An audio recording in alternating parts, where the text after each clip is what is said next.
Buenas tardes, queridos hermanos. Les saludo en el amor del Señor, contento de estar con ustedes en este nuevo día de estudio bíblico. El viaje de Jonás.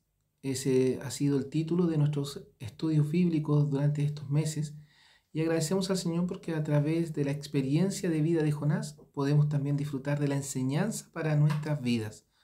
El Señor ha sido bondadoso, ha sido bueno y lo que Jonás vivió debemos aplicarlo conforme a cómo el Señor también quiere y espera de nosotros nuestro servicio y obediencia.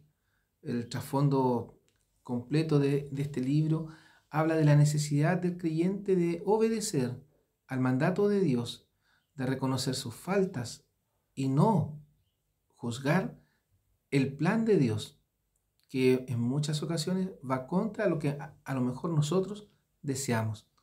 Eso le estaba ocurriendo a Jonás en este capítulo 4, ya casi al final de la historia del trabajo que Jehová le envió a realizar a Nínive. Jonás se decepciona de todo lo que Dios estaba haciendo, porque él esperaba la destrucción de Nínive, más que el perdón entregado por el Señor Todopoderoso. Oremos para que el Señor nos dirija en esta hora. Padre Santo, gracias porque su palabra está a disposición nuestra para profundizar en ella el conocimiento necesario para nuestra vida cristiana. Rogamos que usted edifique nuestros corazones, nuestras mentes, para poder así, Señor, entender su voluntad, para poder realizar nuestro proceso de santificación de mejor manera, tomados de su mano. Solos no podemos. Estamos, Señor, llenos de pecados, de deficiencias. Le rogamos que usted en esta hora nos capacite para comprender su palabra, para explicarla con sabiduría dada por usted, pero que también los corazones y oídos escuchen, Señor, su voz, no la del hombre pecador que está delante de ellos. Le ruego, Padre Santo, que usted nos utilice en esta hora para atender al llamado suyo, a la obediencia, a la consagración y a alejarnos de aquellas cosas que nos separan de usted. Todo esto, Señor, lo ruego en los méritos de Cristo Jesús, nuestro único y suficiente Salvador. Amén.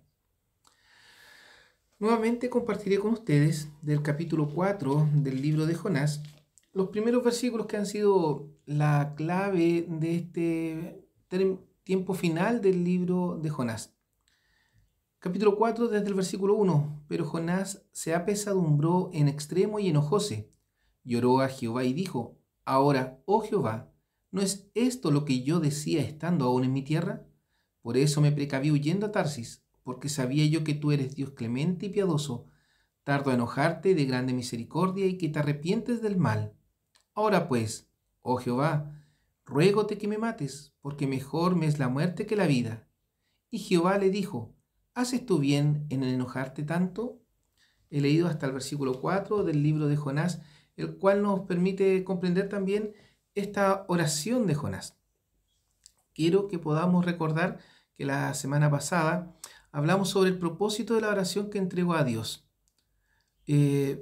¿Cuál fue el propósito de Jonás en estos primeros versículos? Un reclamo, un entristecimiento de su vida, de su espíritu, producto de que Dios había perdonado a Nínive. Dios lo envió a predicar arrepentimiento, el pueblo se arrepiente, pero Jonás no reconoce que ese era el plan de Dios. En muchas ocasiones a nosotros nos sucede de la misma manera. El Señor realiza su plan, pero nosotros, como no es el que deseamos, vamos en contra de ello y quizás reaccionamos en cierta medida de la misma manera que Jonás, enojándonos, airándonos contra Dios porque no ha hecho el plan que nosotros tenemos. Conversábamos y nos hicimos estas 6 preguntas. ¿Por qué oro? ¿Para qué oro? ¿Cómo oro? ¿Qué espero de mi oración? ¿Cuánto dedico a la oración? Y por último, ¿me esfuerzo en ella? Preguntas que nos deben llevar a comprender cuál es el propósito real de la oración que yo le estoy entregando al Todopoderoso. Quizás muchas veces nuestra oración es rápida, es saeta, como dicen algunos, pero sin intención, solamente por cumplir, quizás. Por eso es la necesidad de poder valorar o revalorizar este elemento de gracia dado por Dios para tener comunión con Él, como es la oración, ¿ya? Pero hoy, continuando en esa misma línea, ¿Cuál fue el propósito de la oración de Jonás? La pregunta, ¿cuál fue? Y oró a Jehová y dijo, ahora Jehová, ¿no es esto lo que yo decía estando aún en mi tierra? ¿Cuál es el propósito de Jonás en esta oración? Si ustedes se pueden dar cuenta, el propósito de Jonás es hacerle un reclamo a Dios. Es en su corazón la intención de mostrarle que él se había equivocado, no Jonás, que Dios se había equivocado. Entonces tenemos que tener ciertos resguardos en qué estamos pidiendo en nuestras oraciones o cómo estamos orando. ¿Por qué oramos? El propósito, ¿hacia dónde va la intención de nuestra oración? En este caso, Jonás, su intención era un reclamo a Dios para que pudiese Dios hacer lo que Jonás tenía en su corazón.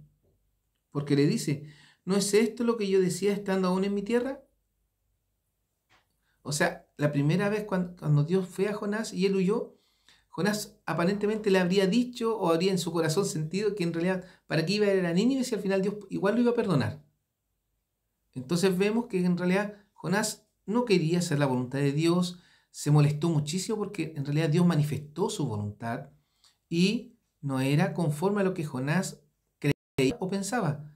Porque Jonás pensó en algún momento, después de salir del pez, que iba a predicar y Dios iba a destruir la ciudad.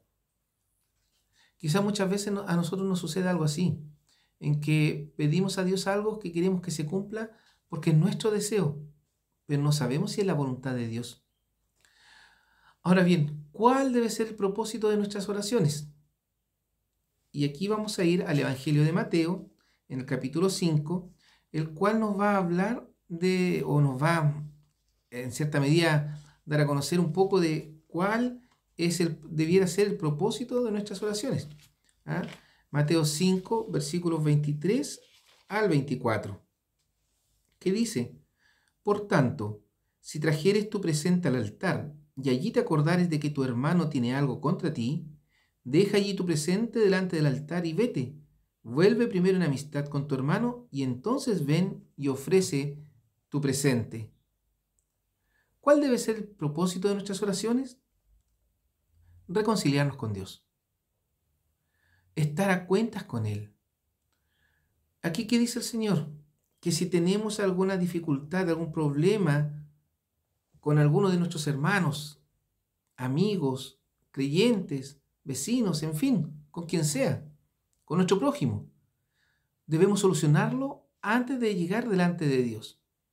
Claro, cuando Jesús dice esto, habla de aquellos que llevaban un presente al templo como ofrenda para el tiempo de expiación o para el tiempo de solicitar algo delante de Dios, en fin, en los distintos rituales que tenía el pueblo de Israel. Pero hoy, cuando nosotros vamos delante del Señor, dice aquí el altar, nuestro altar es la oración. Cuando vamos a este altar espiritual, que es la oración, donde a través del Espíritu Santo de Dios podemos comunicarnos con Él por la justificación que nos ha dado Jesucristo.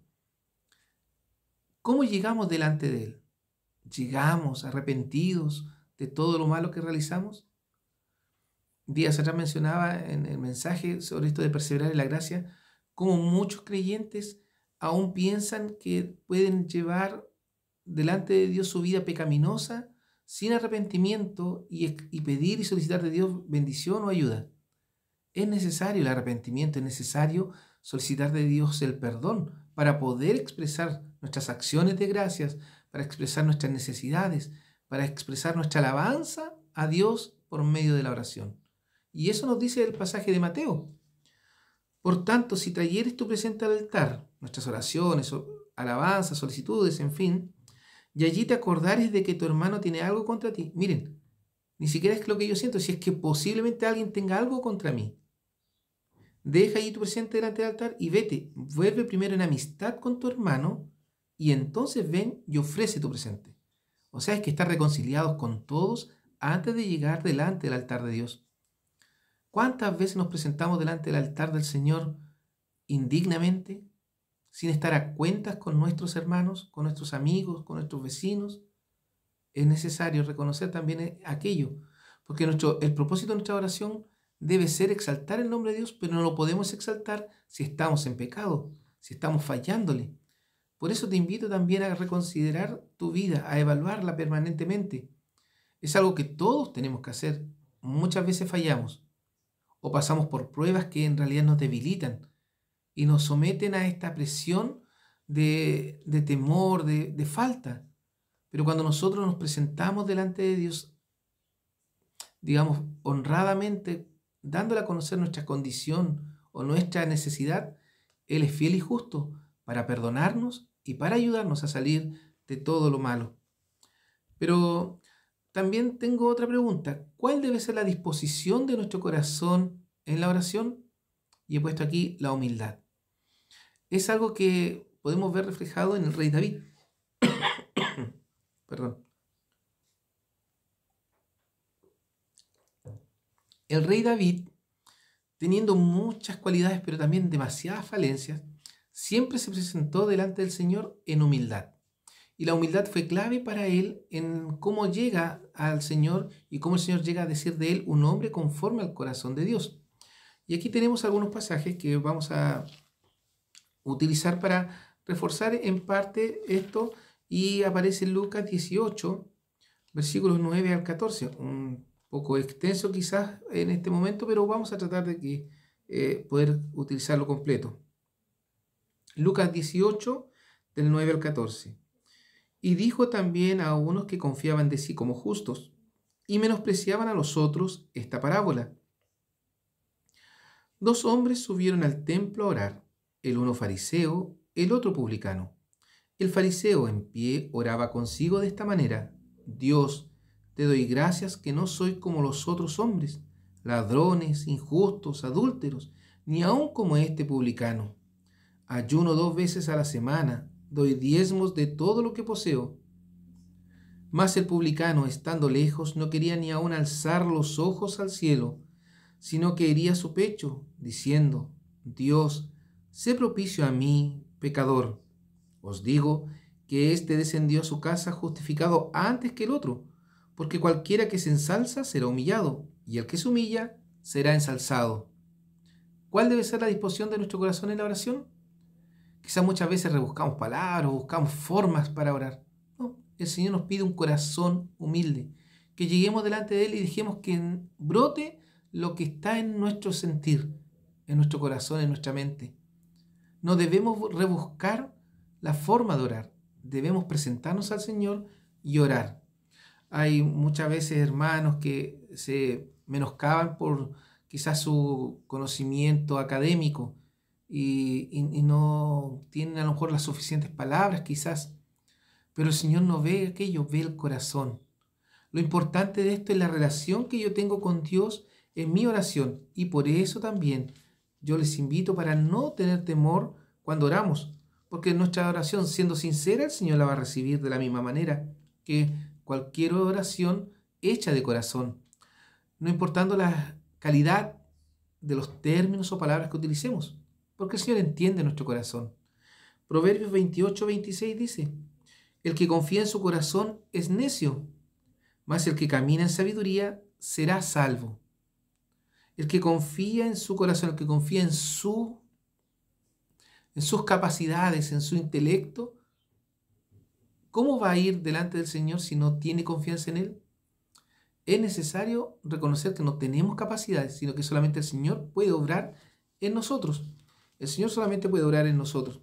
Ahora bien, cuando nosotros vemos aquello y muchas veces tenemos a hermanos que en realidad muestran una arrogancia dentro de su servicio a Dios, dentro de su relación con Dios, qué daño le provocan no solo a su vida, sino también a la congregación. Porque aquello muestra también y debilita al compañero, al hermano, quizás aquel que se siente inclusive menoscabado con su ser.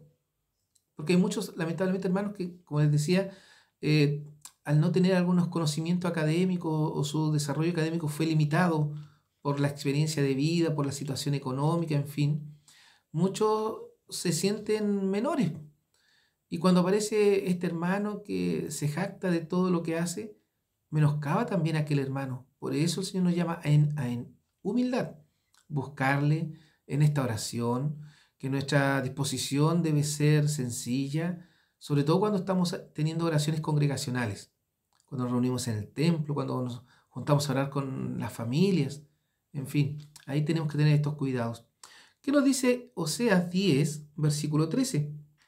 Habéis arado impiedad, segasteis iniquidad, comeréis fruto de mentira, porque confiaste en tu camino, en la multitud de tus fuertes. Palabras fuertes de Oseas hacia el pueblo, que habían hecho de su vida una vida no ligada al Señor en humildad, sino que creyeron en sus fuerzas, en sus capacidades, y por ello también se alejaron a Dios. Es difícil, a la luz de la palabra del Señor, trato de entenderlo así, que la arrogancia y el orgullo nos lleven a tener una relación perfecta con el Señor. Tenemos que sacar vanidad y orgullo de nuestra vida, el ego, para que realmente aparezca la humildad que hay en nosotros delante del Señor. Y no puede ser algo ocasional, tiene que ser algo permanente. Muchas veces, quizás cuando tenemos mayor necesidad, nos presentamos humildemente delante del Señor, pero la verdad es que el Señor nos dice que debemos ser humildes en todo momento para expresar nuestra gratitud, nuestra oración delante de su trono. Primero los Corintios 10:12 nos recuerda: así que el que piense estar firme, mire, no caiga. Aunque aún muchas veces nosotros creemos que podemos hacer un montón de cosas, la palabra del Señor dice: mire, el que crea estar firme, aquel que por su ego, por su egocentrismo, por su vanidad, crea que puede soportar la prueba sin estar tomado de la mano de Dios, tenga cuidado, no vaya a caer. Y es ahí donde tenemos que estar pendientes nosotros también, en esta relación íntima que trae la oración, esta disposición de nuestro corazón delante del Creador. Queridos hermanos, es importante la oración en la vida del creyente. Hemos llevado una cadena de oración desde que empezamos esta pandemia, esta cuarentena, y la verdad que cada día a las 21 horas, aparte del devocional, la oración trasciende en la comunión con el Padre Celestial, y es importante no desmayar en aquello. Tenemos peticiones personales, correcto, pero la primera petición debe ser que el Señor obre en nuestra vida, el hacer, el querer, por su buena voluntad, para alabanza y gloria de su nombre.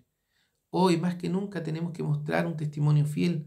Y cuán difícil es cuando viene la adversidad, viene el problema.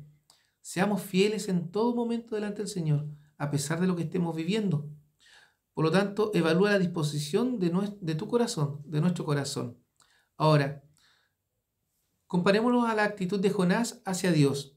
En este capítulo 4 de Jonás, donde hemos visto al profeta reclamándole al Señor: ahora, oh Jehová, ¿no es esto lo que yo decía estando aún en mi tierra? Por eso me precaví de huir de tu presencia, porque yo sabía que tú eras.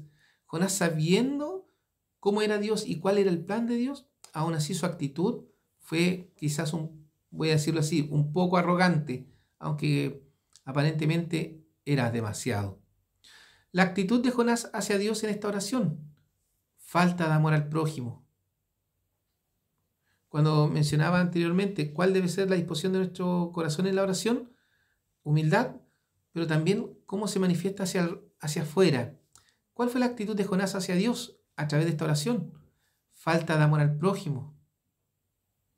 Porque en realidad no le importaba si se salvaban o no las personas de Nínive. Vemos también en esta oración rebeldía por el reclamo. ¿Quiénes somos nosotros para reclamarle a Dios? Ira. A través de la falta de amor, de la rebeldía, aparece la ira. ¿Qué es la ira? Es el enojo porque no se hace lo que nosotros queremos. Normalmente a lo mejor lo vemos cuando los niños pequeños piden algo y les da lo que nosotros le decimos esta pataleta. Y empiezan a llorar y a reclamar. ¿No será eso acaso ira de parte de ellos? Falta de sometimiento. Al huir de la presencia de Dios, no se sometió a la voluntad de Dios, al plan de Dios, sino que huyó, se alejó. Quizá en ocasiones nos sucede eso. Dios nos da órdenes para realizar tal o cual actividad, pero nosotros huimos, no nos sometemos al plan de Dios. Aquí aparece también, muy ligado, la falta de humildad. ¿Y por qué está la falta de humildad? por el orgullo que hay en nosotros. 6 características que pude rescatar hoy, quizás pudiéramos sacar aún más, en esta actitud de Jonás hacia Dios. Falta de amor al prójimo, rebeldía, ira, falta de sometimiento, falta de humildad y orgullo. Ubíquela en el orden que usted desee para determinar cuál es la primera o cuál es la última. No importa. Yo la puse en la apariencia de un círculo, porque donde empecemos va a hacer falta delante de Dios. Una actitud no agradable delante del Señor.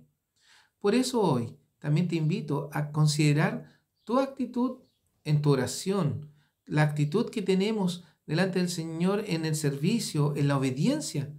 ¿Cómo le estamos obedeciendo? ¿Cómo nos estamos presentando delante de Él? Queridos hermanos, que este estudio del libro de Jonás nos permita considerar el plan de Dios para nuestras vidas, pero por sobre todo, cómo nos presentamos delante de Él. Cómo hoy nosotros los creyentes en Jesucristo nos estamos presentando delante de Dios. ¿Estamos llegando dignamente delante de Él? ¿O hay en nosotros alguna de estas características que hubieron en la actitud de Jonás hacia Dios? Que el Señor les bendiga, les guíe y les guarde. Oremos en esta hora nuevamente.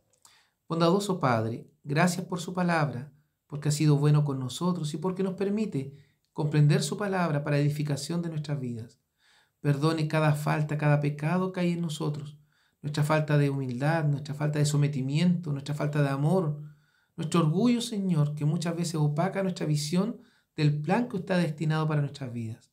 Le ruego en esta hora por la iglesia para que también pueda, Señor, valorar esta instancia de edificación, este medio de gracia que es la oración, como un arma importantísima en la vida del creyente, y podamos, Señor, buscar con tesón, con deseos, este tiempo de intimidad. Ayúdenos para ser siervos fieles, obedientes, no rebeldes a su mandato, y que cada día podamos ser instrumentos útiles para su obra. Le ruego todo esto en los méritos de Cristo Jesús, mi amado y suficiente Salvador. Amén. Que el Señor les bendiga, amados hermanos.